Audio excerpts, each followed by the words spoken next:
Hello दोस्तों, स्वागत है आपका हमारे YouTube channel math study centre में। तो आज हम बात करेंगे क्लास 10 की गणित के प्रश्नावली तीसरी दो चर वाले रैखिक समीकरण युग्म की प्रश्नावली 3.2 की। तो 3.2 का प्रथम क्वेश्चन है, निम्न रैखिक समीकरण युग्म को प्रतिस्थापन विधि से हल कीजिए। देखिए, इस प्रश्नावली से यह पूरी प्रश्नावली इम्पोर्टेंट है। इसमें 3 क्वेश्चन है, तीनों में से 2-3 क्वेश्चन तो पेपर में आ ही जाती है और बड़े क्वेश्चन आते हैं 5-6 नंबर में। तो आप वीडियो को पूरा देखना, आपको समझ आ जाएगा। और इस पहले क्वेश्चन से भी ये क्वेश्चन तो पक्का आएगा आपके एग्जाम में, तो ध्यान से समझना। तो चलिए करते हैं इसको प्रतिस्थापन विधि से। आपको जिस विधि से बोला गया हो उसी विधि से करना है।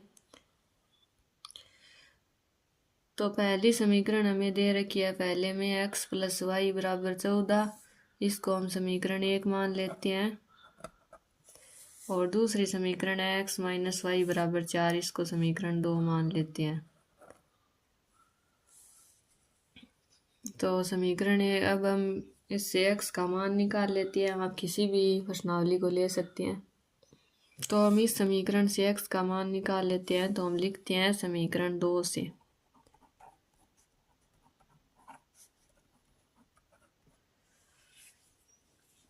समीकरण 2 हमारे पास है x माइनस वाई बराबर 4। तो यहाँ से x बराबर आ जाएगा 4, ये माइनस का y आगे जाके प्लस में चला जाएगा, तो 4 प्लस वाई। तो ये हमारे पास x का मान आ गया। इसको हम समीकरण 3 मान लेते हैं। अब हम इस x का मान समीकरण 1 में रखते हैं, x का मान प्रतिस्थापित करते हैं। तो हम लिखते हैं समीकरण 1 में x का मान रखने पर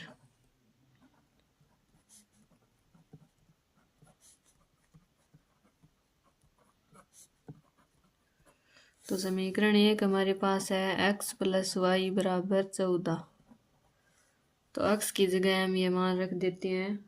तो यहाँ पे हो जाएगा 4 प्लस वाई, ये मान हमारे पास यहाँ है x का, और इसमें प्लस वाई है बराबर 14। तो y और y 2y हो गया। तो 2y बराबर 14, ये प्लस का 4 आगे जाके माइनस में चला जाएगा। तो 2y बराबर 14 माइनस 4 10 हो गया। अब y बराबर ये 2 10 के बट्टा में चला जाएगा, 10/2। तो y का मान हमारे पास आ गया 5।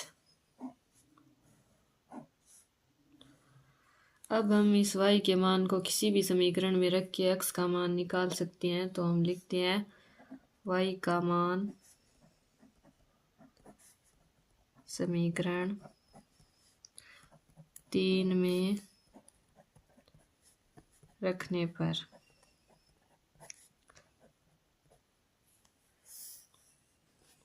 तो समीकरण 3 हमारे पास यहाँ से ये थी x बराबर 4 प्लस वाई।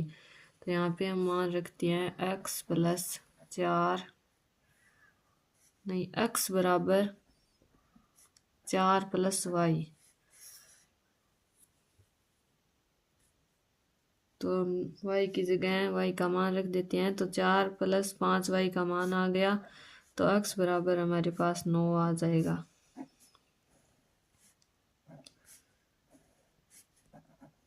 तो ये क्वेश्चन हमारा हो गया। अब हम जल्दी करते हैं अगला, इससे दूसरा। देखिए, दूसरा हमारे पास है s माइनस टी बराबर 3 और s/3 प्लस t/2 बराबर 6। तो इसको तो हम समीकरण 1 मान लेते हैं। और यह समीकरण व्यवस्थित नहीं है, तो इसको हम पहले व्यवस्थित करते हैं। ये 3 और 2 का लघुत्तम आ जाएगा हमारे पास 6। तो इसको जब 2 से गुणा करेंगे तो 2s आ जाएगा, प्लस 3 को t से गुणा करेंगे तो 3t आ जाएगा। और बराबर इस 6 के बट्टा में भी 1 मान लेंगे हम, 6/1। इसको अब हम वज्र गुणा कर देंगे। तो 1 से गुणा करेंगे जब इसको, और इसको 6 से गुणा करेंगे तो वही आएगा। 1 से गुणा करने पर 2s प्लस 3t और बराबर 6 से 6 गुणा होके 36 हो जाएगा। तो ये हमारे पास समीकरण 2 आ गई। अब हम करते हैं समीकरण 1 से। समीकरण 1 से हम मान निकाल लेते हैं। समीकरण 1 हमारे पास है s माइनस टी बराबर 3। तो हम s का मान निकाल लेते हैं। तो s बराबर ये माइनस का t आगे जाकर प्लस में चला जाएगा। तो s का मान आ गया 3 प्लस t। इसको हम समीकरण 3 मान लेते हैं। अब इसका मान हम रखते हैं समीकरण 2 में।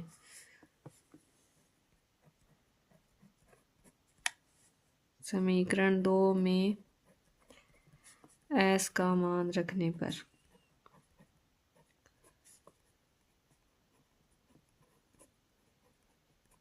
देखिए, आप जिस समीकरण से मान निकालते हैं उससे अन्य किसी भी समीकरण में आप मान रख सकती हैं और मान निकाल रख सकती हैं s या t का। तो हम यहाँ पे समीकरण नंबर 2 में रख रहे हैं। समीकरण 2 हमारे पास है 2s प्लस 3t बराबर 36। तो s का मान हम यहाँ रख देते हैं। तो s का मान है 2, s का मान यहाँ है 3 प्लस t। तो लिख देते हैं 3 प्लस t और प्लस में 3t है बराबर 36। तो ये 3 से गुणा होके 6 हो जाएगा, प्लस t जब 2 से गुणा होगा तो 2t आ जाएगा, प्लस के 3t और बराबर में 36। 2t और प्लस 3t 5t हो गया और ये प्लस का 6 आगे 36 के माइनस में चला जाएगा। 36 माइनस 6 30 हो जाएगा और ये 5 बट्टा में चला जाएगा तो 30/5। यहाँ से t का मान हमारे पास आ गया 5 से 30 कट जाएगा 6 बार।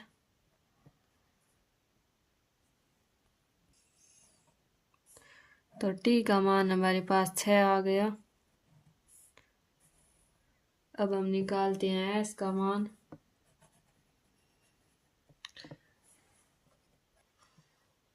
s का मान हम इस समीकरण में रख देंगे। s बराबर 3 प्लस t है तो हम लिखते हैं s बराबर 3 प्लस t की जगह 6 रख देते हैं। तो s बराबर हमारे पास आ गया 9।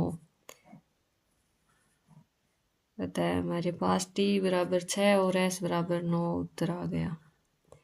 अब करते हैं अगला। देखिए, ये क्वेश्चन बहुत ही इम्पोर्टेंट है। ऐसा क्वेश्चन एग्जाम में आता है। ये पहले भी कई बार आ चुका है। अगर आपको समझ ना आया हो तो दोबारा देख लेना। अब करते हैं अगला। तीसरा है 3x माइनस वाई बराबर 3 और दूसरी समीकरण है 9x माइनस 3y बराबर 9। ये समीकरण नंबर 1 हो गई और ये समीकरण नंबर 2 हो गई। तो दूसरी समीकरण जो है इससे हम कॉमन ले सकते हैं, सेम ही गुणज है। तो हम लिखते हैं समीकरण 2 से 3 कॉमन आ जाएगा समीकरण 2 से। तो अंदर बचेगा 3 कॉमन आ गया तो 3x माइनस यहाँ से 3 कॉमन आ गया तो y बचेगा बराबर 9। अब ये 3 इस 9 के बट्टा में चला जाएगा, यहाँ पे गुणा में है तो 3x माइनस वाई बराबर 9/3। यहाँ से हमारे पास समीकरण आ गई 3x माइनस वाई और ये 3 से 9 3 बार कट जाएगा तो 3। ये समीकरण हमारे पास 3 आ गई। तो देखिए, हमारे पास पहली समीकरण भी यही है 3x माइनस वाई बराबर 3 और तीसरी भी यही है 3x माइनस वाई बराबर 3। दोनों समीकरण सेम है तो इससे हल अनंत हल निकलेंगे, अद्वितीय हल नहीं निकलेंगे। इतनी देर जो हम समीकरण का हल निकाल रहे थे वो अद्वितीय हल था, उन समीकरण का सिर्फ एक ही हल था। इस समीकरण के अनेक हल होंगे। तो इसका हल हम प्रतिस्थापन विधि से नहीं कर सकते। प्रतिस्थापन विधि से उन्हीं समीकरणों को हल किया जाता है जो प्रतिच्छेदी रेखा होती है, जैसे हम ग्राफ में चेक करते हैं, जिनका केवल एक ही उत्तर हो। तो हम लिख देते हैं, जैसे आप चेक कर लीजिए A1/A2 का मान, A1 यहाँ से 3 और A2 3 में 9 आ जाएगा। 3/9 तो यहाँ पे आ गया 1/3 कट गए। और B1/B2 हमारे पास आ गया, यहाँ से -1 है मान और यहाँ -3, तो -1/-3 माइनस से माइनस कट गया और इसका भी मान 1/3 आ गया। और हम लिखते हैं C1/C2। तो बराबर से जब इधर लेंगे तो यहाँ ये भी -3 और इसको भी 9 को बराबर से इधर लाएंगे, बराबर में 0 रखने के लिए, तो -9 C1/C2 का मान, तो -3/-9, तो ये भी कट कर 3 से ये 9 3 बार कट जाएगा, तो 1/3 आ गया। तो हम लिख देते हैं A1/A2 बराबर है B1/B2 बराबर है C1/C2 के। तो इसमें समपाती रेखा होगी, आपने 3.1 में हल किया ही होगा, ऐसे क्वेश्चन आए थे। समपाती रेखा अनेक हल।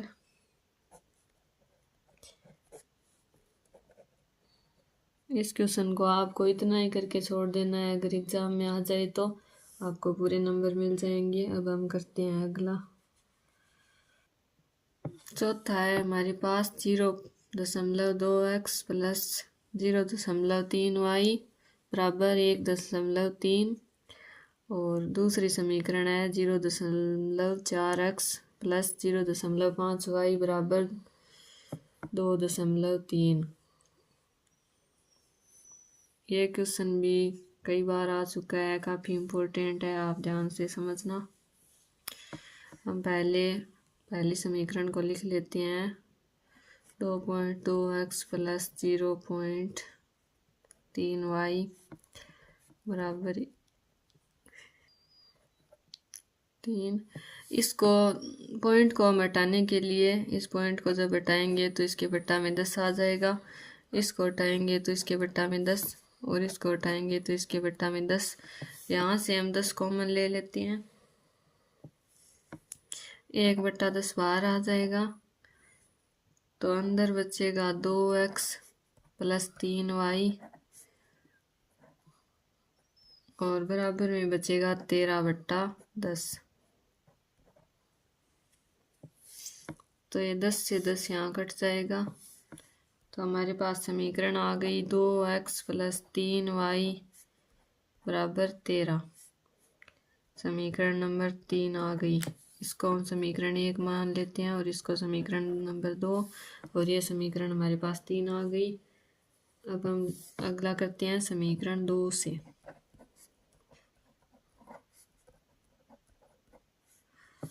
समीकरण 2 हमारे पास है 0.4x प्लस 0.5y बराबर 2.3। इस पॉइंट को हटाएंगे तो बट्टा में 10 और इसको हटाएंगे बट्टा में 10 और इसको हटाएंगे बट्टा में 10 आ जाएगा। तो 10 को वही सेम हम कॉमन ले लेते हैं, 1/10, अंदर बचेगा 4x प्लस 5y बराबर 23/10। 10 से 10 कट जाएगा, तो हमारे पास समीकरण आ जाएगी 4x प्लस 5y बराबर 23। यह समीकरण हमारे पास 4 आ गई। अब हम आगे करते हैं। अब हम लिखते हैं समीकरण 2 से।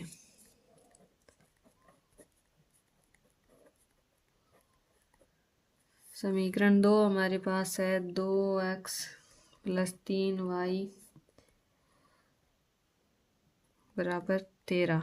ये समीकरण 3 है, 2x प्लस समीकरण 2 तो पॉइंटों में है, तो इससे तो हम मान निकालेंगे नहीं। 3 नंबर समीकरण से हम x का मान निकाल लेते हैं। आप x या y किसी भी एक पद का मान निकाल सकते हैं। मैं यहाँ पे y का निकाल रही हूँ। तो y बराबर हमारे पास यहाँ से ये 2x इस 13 के यहाँ प्लस में है, माइनस में चला जाएगा, 13 माइनस 2y, और ये 3 बट्टा में चला जाएगा, बट्टा में 3, 13 प्लस 2, सॉरी 2y नहीं 2x, यहाँ पे x है, y का मान तो हम निकाल रहे हैं। इसको हम समीकरण 5 मान लेते हैं। y का मान अब हम रखते हैं, y का मान समीकरण 4 में रखने पर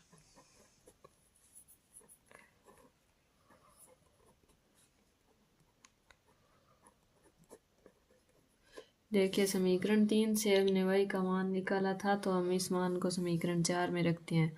तो समीकरण 4 हमारे पास ये यहाँ है, 4x प्लस 5y बराबर 23। तो हम इसको लिख देते हैं, 4x प्लस 5y बराबर 23। तो इस y की जगह हम मान रख देते हैं, 4x प्लस 5y का मान हमारे पास है 13 माइनस 2x बट्टा में 3 और बराबर 23।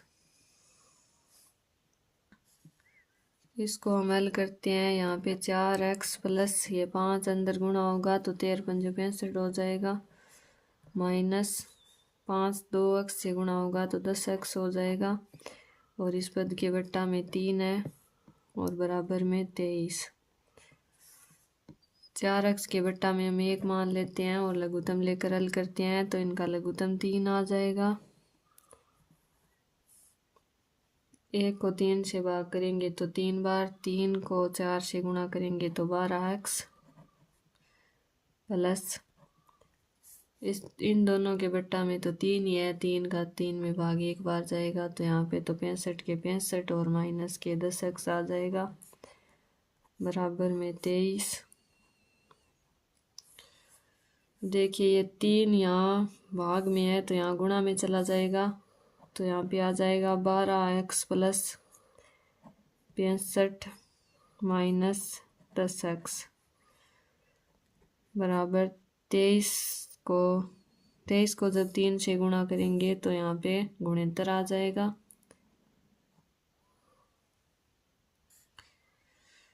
बारह एक्स में से माइनस के 10x घटेंगे तो यहाँ पे 2x बच जाएगा प्लस 65 और बराबर में गुणितर।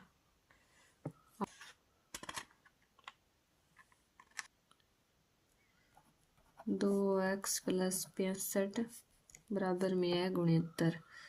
इसको हम हल करेंगे तो 2x बराबर गुणितर, ये 65 माइनस में चला जाएगा तो 2x बराबर हमारे पास आ जाएगा, गुणितर में से जब 65 जाएगा तो 4 आ जाएगा, तो x बराबर यहाँ से हमारे पास आ गया 4/2, x बराबर 2। x का मान यहाँ से हमारे पास 2 आ गया।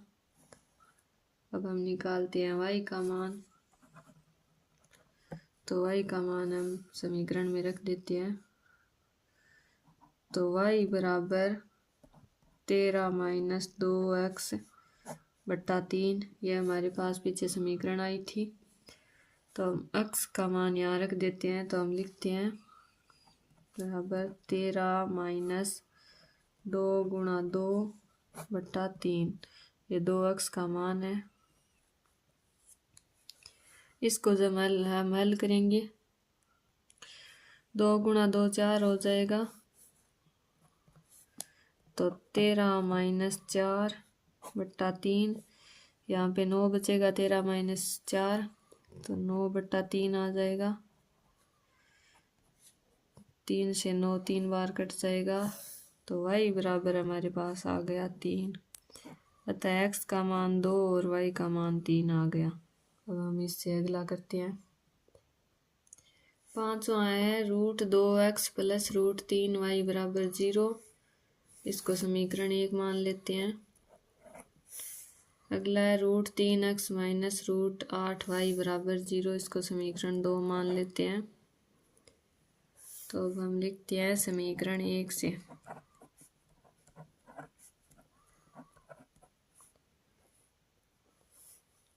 समीकरण 1 से हम मान निकाल लेते हैं x का।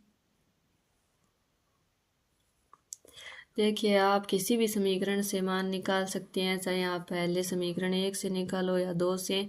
आपको एक पद का मान निकालना है, चाहे x का निकाल लो या y का, फिर उस मान को दूसरी समीकरण में प्रतिस्थापित करना होता है। जैसे 2 से निकालो तो 1 में प्रतिस्थापित कर दो, और अगर एक समीकरण नंबर 1 से निकालते हो तो समीकरण नंबर 2 में प्रतिस्थापित कर दो। तो यहाँ पे मैं आपको समीकरण 2 से भी निकाल के दिखा देती हूँ, एक की कोई ज़रूरी नहीं है। समीकरण 2 हमारे पास है √3x माइनस √8y बराबर 0। यहाँ से √3x बराबर, यह माइनस का √8y यहाँ प्लस का हो जाएगा, तो √8y और x बराबर यहाँ से आ जाएगा √8y बट्टा में 3। ये 3 बट्टा में चला जाएगा, रूट का 3। ये समीकरण नंबर हमारे पास 3 आ गई। अब हम लिखते हैं समीकरण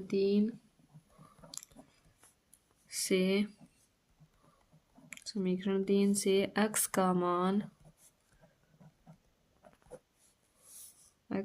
समीकरण 1 में रखने पर, हमने समीकरण 2 से निकाला था तो समीकरण 1 में रखते हैं।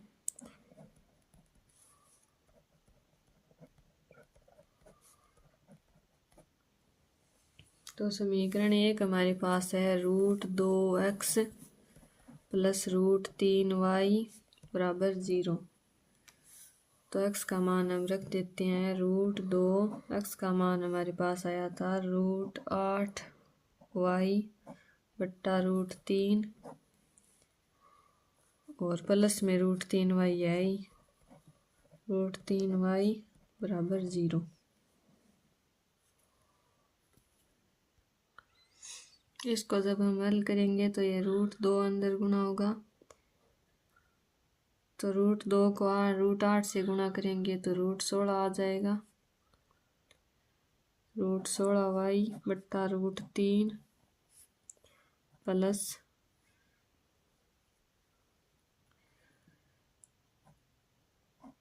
√3y बराबर 0। अब हम इन दोनों पदों में से y को कॉमन ले लेते हैं। y बाहर आ गया, अंदर बचेगा √16 बट्टा √3 और प्लस में √3 बराबर 0। तो ये पद y के यहाँ से गुणा में है तो आगे जाकर भाग में चला जाएगा, तो y बराबर आ जाएगा 0 बट्टा √16 बट्टा √3 प्लस √3। तो किसी भी संख्या का जब हम 0 से भाग देते हैं या गुणा करते हैं तो 0 ही आता है। तो यहाँ से हमारे पास y बराबर 0 आ गया। ये y का मान अब हम समीकरण में रखते हैं।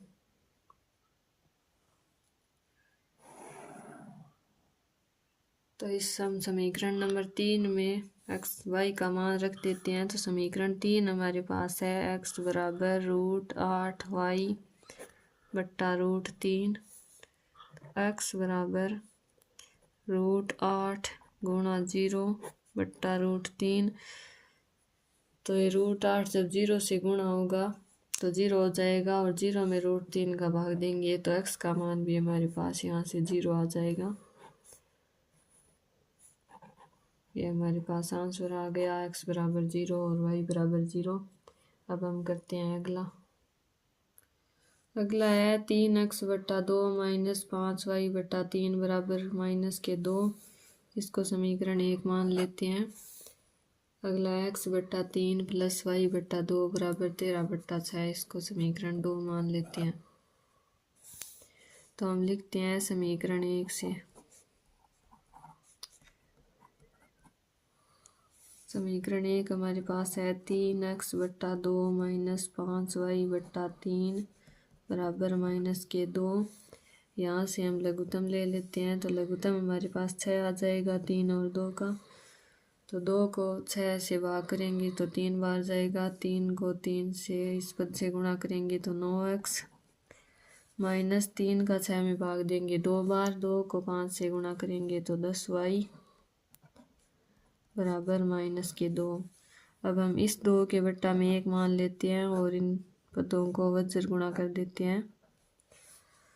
तो 9x माइनस 10y को जब 1 से गुणा करेंगे तो यही आ जाएगा 9x माइनस 10y, और 6 को -2 से गुणा करेंगे तो बराबर में -12 आ जाएगा।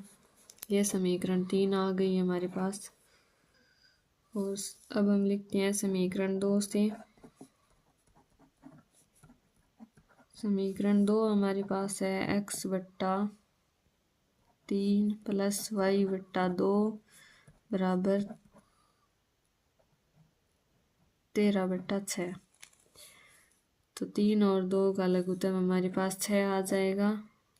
3 को भाग करेंगे 6 से तो 2 बार, 2 को x से गुणा करेंगे 2x, प्लस 2 को 6 से भाग करेंगे तो 3 बार जाएगा, और 3 को y से गुणा करेंगे तो 3y प्लस में बराबर 13 बट्टा 6। इस 6 से ये 6 कट जाएगा तो हमारे पास समीकरण आ गई 2x प्लस 3y बराबर 13। ये समीकरण नंबर 4 आ गई। अब हम समीकरण 3 से y का मान निकाल लेते हैं। समीकरण 3 हमारे पास है 9x माइनस 10y बराबर -12। तो 9x ये माइनस का 12 इधर आके प्लस का 12 हो जाएगा, और 10y आगे जाकर प्लस का 10y हो जाएगा। तो यहाँ से हमारे पास 9x प्लस 12 और ये 10 यहाँ बट्टा में आ जाएगा, y के गुणा में है, बराबर y। तो y का मान हमारे पास आ गया 9x प्लस 12 बट्टा 10। यह मान हम समीकरण 4 में रख देंगे। तो हम लिखते हैं y का मान समीकरण 4 में रखने पर, तो समीकरण 4 हमारे पास है 2x प्लस 3y बराबर 13। तो y का मान हम रखते हैं, तो 2x प्लस 3, y का मान है 9x प्लस 12 बट्टा 10 बराबर y।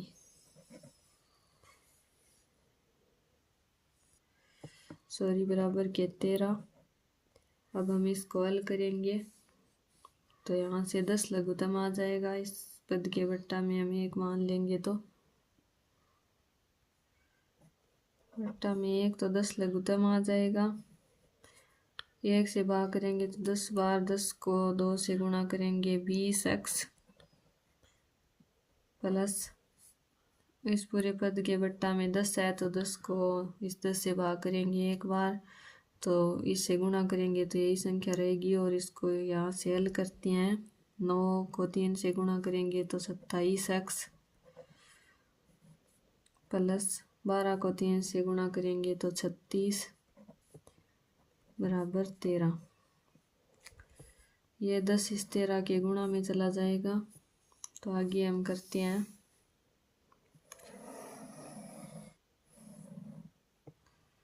तो यहाँ से हमारे पास आ जाएगा 20x प्लस 27x प्लस 36 बराबर 13 गुणा 10। तो 20x और 27x जुड़कर 47x और प्लस के 36 बराबर 13 को 10 से गुणा करेंगे तो 130। तो 47x बराबर 130 माइनस 36। तो यहाँ से हमारे पास 47x बराबर 130 में से 36 घटाएंगे तो 54 आ जाएगा। x बराबर